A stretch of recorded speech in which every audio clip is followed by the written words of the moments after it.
ऐसा अद्भुत नृत्य किया भगवान ने। नागपत्नियों को लगा थोड़ी देर ये और नृत्य करते रहे तो हमारे स्वामी जी का तो जय श्री राम हो जाएगा। नागपत्नियों ने हाथ जोड़ दिए, बोले सरकार कृपा कीजिए, स्तुति करने लगे, बड़ी प्यारी स्तुति करी।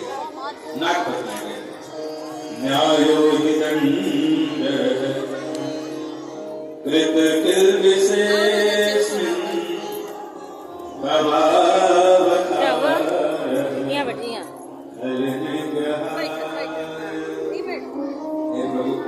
आपका जो अवतार होता है न विष्णु का दमन करने के लिए होता है। बड़ी कृपा करिए आपने भगवान ने सुना, प्रसन्न हो गए और भगवान ने कहा वरदान मांगो, प्रसन्न है। नागपत्नी ने कहा अपने चरणों की धूली दे दीजिए। भगवान समझ गए चरणों की धूली यहाँ यमुना जल में तो मिलेगी नहीं, इसका मतलब ये चाहती है कि मैं इनके पति के प्राणों को छोड़ दूं। ठाकुर जी नीचे उतरे, जैसे नीचे उतर पुष्कारने लगा, पुष्कारने लगा। भगवान ने कहा देखो देवी तुम लोग स्तुति कर रही हो और ये मान नहीं रहे। नागपत्नियों ने कहा महाराज बड़ी मुश्किल से ढूंढाया है कि 2-4 ठुमके और लगा देते आपका जय श्री राम हो जाता, इसलिए शांत हो जाओ। काली नाग ने कहा देवी तुम शांत रहो, मुझे इनसे बात करने दो।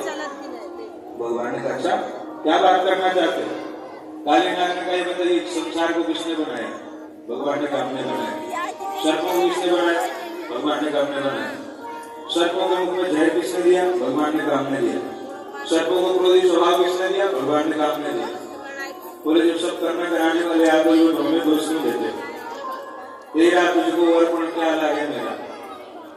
भगवान ने कहा बात तो सही कह रहे, पर अगर हमने केवल सर्पों को बनाया है तो तुम सर्पों के लिए हमने अलग जगह भी बनाई, वहीं जाकर विश्वमत करो। यहाँ हमारे भारत भूमि को विषाक्त करने की कोई आवश्यकता नहीं।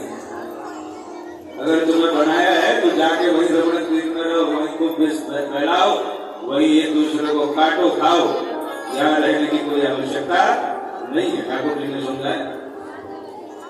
कहता है प्रभु चला तो जाऊं लेकिन आपके जो वाहन है गर्म उनसे भय लगता है। भगवान ने कहा डरने की जरूरत नहीं है, क्योंकि तुम्हारे मस्तक पर मेरे चरण चिन्ह छप गए। अब तुम फालतू नहीं रहे, तुम पालतू हो गए। तुम्हारे सिर पर मेरे चरण चिन्ह छप गए, अब करुण जी से डरने की जरूरत नहीं है, तुम जाओ आनंद करो। पूरे परिवार के साथ चला गया।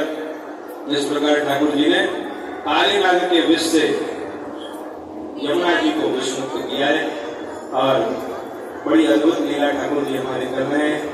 और एक दिन मैया ने बड़ा सुंदर पकवान बनाए, सुंदर सुंदर पकवान बना रही थी, क्योंकि आज के दिन सब देवराज इंद्र की पूजा करते हैं। भगवान आए, भगवान ने मैया से पूछा मैया ये सब पकवान किसके बन रहे हैं? मैया ने कहा लाला मेरे पास समय नहीं तो अपने बाबा से जाके पूछे। भगवान नंद बाबा के पास आए।